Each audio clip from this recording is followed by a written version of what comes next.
Hi, I'm Vicky Ann Parker and I reside in Christchurch, New Zealand. Back in 1988, I resided in upstate New York as a Rotary Exchange student. During the summer of 1988, I travelled extensively from New York over to Los Angeles and back in a loop on a bus trip that was provided for us exchange students from around the world.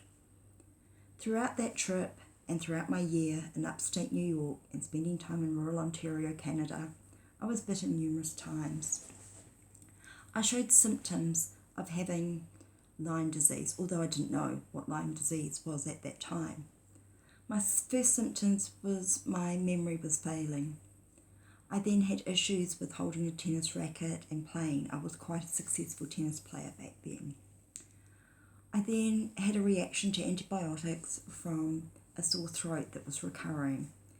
The first time I'd ever had a reaction to antibiotics.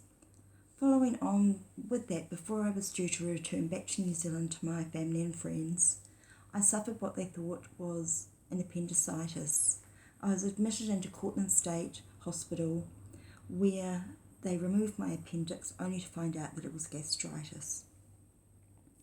I returned home, and what followed was so many illnesses that people just thought I was a hypochondriac, I was delusional, and I was attention seeking. Everything ranging from women's operations, from cysts to adhesions to endometriosis, finally resulting in me having to have a total hysterectomy without even having a family and ultimately ruining my marriage. I also was developing a lot of skin issues, mainly cellulitis, folliculitis, and numerous what they thought was adult acne, which I've now since discovered was either Rocky Mountain spotted fever or Bartonella, appearing over my face, arms, and legs. I've had weight that has fluctuated from morbid obesity down to what they thought was anorexia and back up to obesity and back down again. I've suffered severe muscle wastage in my arms and my legs. I've lost my teeth due to this horrific disease and co-infections. I've had broken ankles. I've had bruising. My memory goes from time to time. I suffer from chronic fatigue and severe muscle pain. It appears now that I've developed mast cell activation, whereby I react to lots of food, beverages, and numerous other things that I've never reacted to before. I've also encountered lots of gastro issues, ranging from irritable bowel to peptic ulcer to hiatus hernia, and lots of unexplained pain up in my upper quadrant and down in my lower quadrant as well. Through colonoscopies and gastroscopies, they have not been able to distinguish what it was. I've had migraines of the most severe kind, requiring opiate relief that sometimes it didn't even touch the side to get rid of them. My sight has diminished. It plays up all the time. I have wee floaters that I see all the time and blurriness. I developed astigmatism from having perfect eyesight. I've had cephalid sinus requiring antibiotics, etc. I suffer from chronic fatigue. I've had Epstein-Barr, and they've now diagnosed me with fibromyalgia. My memory at times is horrific, and I can't remember, and sometimes I struggle to even put a sentence together. Some days I am out of bed and doing really well and being a great Lyme advocate and trying to raise the awareness throughout New Zealand, a country that does not wish to recognise that we have Lyme or any sufferers. Instead, we're diagnosed with other chronic health conditions and autoimmune conditions.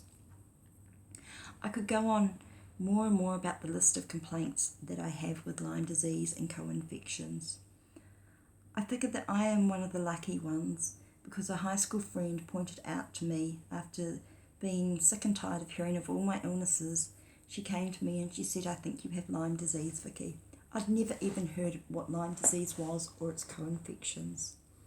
Upon researching, I then found out that yes, everything fell into place. I was not delusional.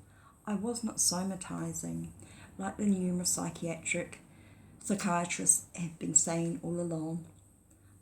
I was put in psychiatric facilities for sending texts through to my family members that had blood in the urine, wanting them to take me to a doctor, but instead what they did is they called the psychiatric facility and said that I was mental, and I was dragged in to a psychiatric facility for being delusional and attention seeking.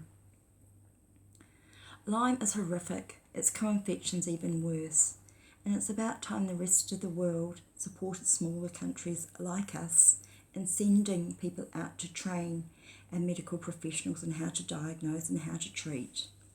I'm aware because I am chronic and late stage, it may be too late for me to get rid of my Bartonella babesia and possibly other co-infections.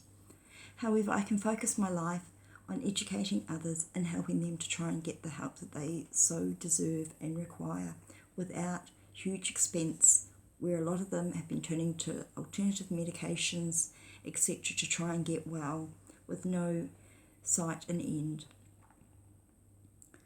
I am the advocate for New Zealand, a New Zealand Facebook group for Lyme sufferers. Very few speak out because we are ostracised by family, friends and the medical fraternity.